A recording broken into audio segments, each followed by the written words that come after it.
नमस्कार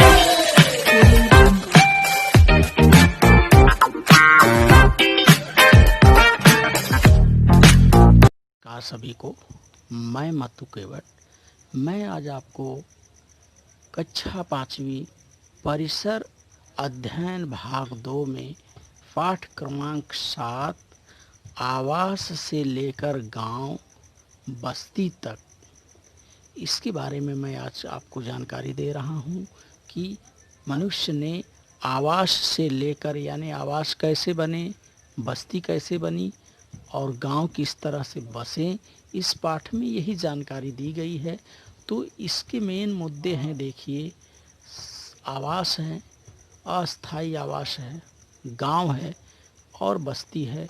तो इसके बारे में मैं आपको संक्षेप में जानकारी दे रहा हूं। तो देखिए, पहले आवास के बारे में क्या है।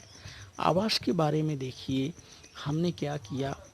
हमने 5वें पाठ में देखा कि शक्तिमानव मुख्य रूप से गुफाओं में रहता था। उस समय यूरोप में अति शीत जलवायु हुआ करती थी। शक्तिमानव ने अलाव जलाकर और चमड़े के वस्त्र का उपयोग कर इस शीत से अपनी रक्षा की, किंतु इतना करना उसके लिए पर्याप्त नहीं था। तो मनुष्य ने, देखिए, मनुष्य की बस्ती का घर है कि उसने फ्रांस में एक गुफा के भीतर शक्तिमानव द्वारा निर्मित 2 कमरों वाला एक गर्म तंबू की मनुष्य ने गुफा के अंदर तंबू से, यानी चमड़ों से किस तरह से घर का निर्माण किया, यह देखिए उसका एक चित्र है। आगे हम देखते हैं कि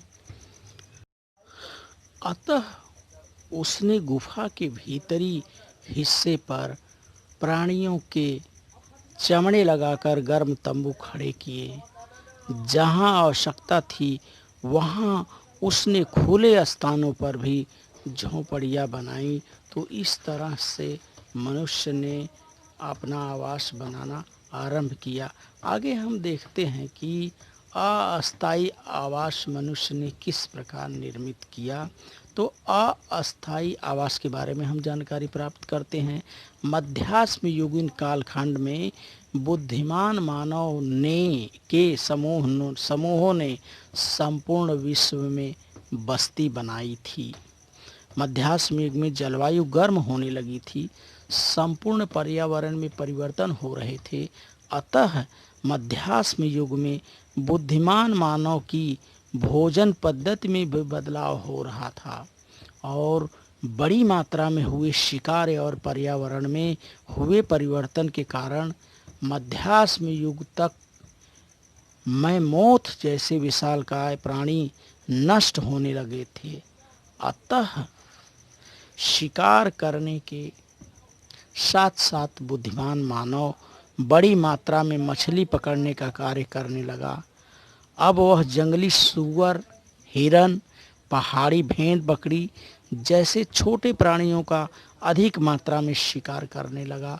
तो उस समय के, देखिए, मैमोथ जो है, जिसे हाथी कहते थे, उसका यहाँ एक चित्र दिया गया है कि मैमोथ हाथी हाथियों का पूर्वज है। ये मैमोथ हाथी जो है हाथियों का पूर्वज है, परंतु हाथियों की तुलना में वह आकार में अति विशालकाय प्राणी था। और इस समय वर्तमान युग में हाथी जो इस तरह से होती हैं, तो उस समय में पूर्वज में मैमोथ जो हाथी इस तरह से हुआ करता था। अब इसके बाद हम देखते हैं कि बदली हुई भोजन पद्धति के कारण बुद्धिमान मानव के समूह दूर के प्रदेशों तक घुमक्कड़ी कर सकते थे। परिवर्तित होती जलवायु के अनुसार वे विभिन्न स्थानों पर अस्थायी आवास बनाकर रह सकते थे। संबंधित स्थान की जलवायु के अनुसार अनाज की कटाई करना, फसल कंदमूल इकट्ठे करना जैसे कार्य करते थे। मछलियाँ किस मौसम में बड़ी मात्रा में मिलेंगी यह ज्ञात कर उसका लाभ प्राप्त कर रहे थे। शिकार बड़ी मात्रा में कहाँ मिलेंगे इसका निरीक्षण कर रहे थे। इन सभी कारणों से वे एक स्थान पर दीर्घ समय तक रहते थे। जंगल में पेड़ों की कटाई करके खुले स्थान पर वे अपने आवासों के अस्थायी पड़ाव डालते थे। तो इस तरह से जो ये मनुष्य, देखिए यहाँ एक चित्र दिया गया है और इस चित्र में बड़े पैमाने पर दर्शाया गया है। देखिए कि मध्ययुगीन मनुष्य मध्याश्म योगीन अस्थायी आवासों का काल्पनिक चित्र है कि मनुष्य ने अपने आवास किस तरह से बनाए। जैसे देखिए समुद्र यहाँ दिखाई दे रहा है, समुद्र में मछली पकड़ने का काम करता था, जानवरों का शिकार करता था और इस तरह से मनुष्य ने अपने लिए अस्थायी आवास अर्थात घर बनाने का निर्माण कार्य शुरू किया। हम देखेंगे कि मनुष्य ने बस्ती यानी नवाश्म युगीन गांव बस्ती का काल्पनिक चित्र यहाँ पर दिया गया है कि नवाश्म युगीन मानव ने किस प्रकार से अपनी बस्तियाँ बनाई और उन बस्तियों के मिल करके गांव किस तरह से बना।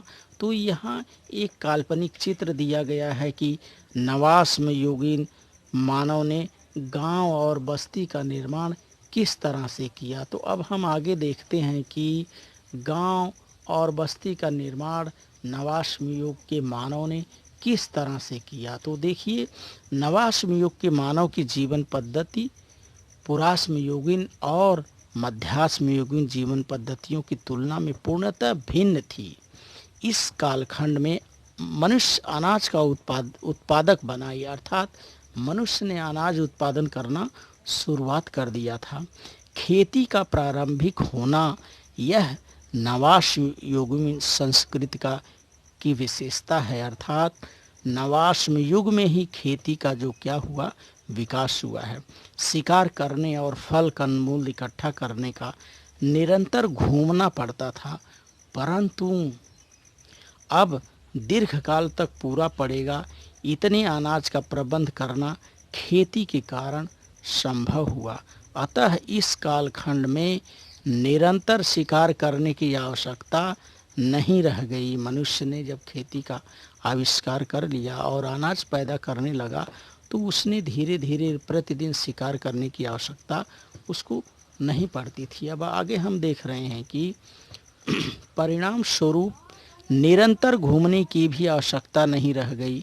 साथ ही खेती के कामों का स्वरूप कुछ ऐसा था कि इस कालखंड के मानव के लिए एक स्थान पर रहना आवश्यक हो गया। अतः अस्थायी रूप से गांव बस्ती बनाकर मनुष्यों की कई पीढ़ियां एक स्थान पर स्थिर हो गई। नवाश्म युगीन गांव बस्तियों की सामाजिक संरचना और संस्कृति के विभिन्न पहलुओं को हम अगले अध्याय में देखेंगे। तो हमने इस अध्याय में देखा बच्चों की गांव नवाश्म युगीन मानव ने गांव घर कैसे बनाए, आवास कैसे बनाए और कई आवासों को मिलकर के बस्ती और गांव किस तरह से बना। वह शिकार करता था। शिकार करने के बाद मनुष्य ने खेती का आविष्कार किया। खेती का आविष्कार करने के बाद उसे अस्थायी रूप से बस्ती या घर बनाकर बसना पड़ गया। तो इस पाठ में हमने देखा कि मनुष्य ने नवाश्म युगीन मानव ने गांव और बस्ती का निर्माण किस तरह से किया।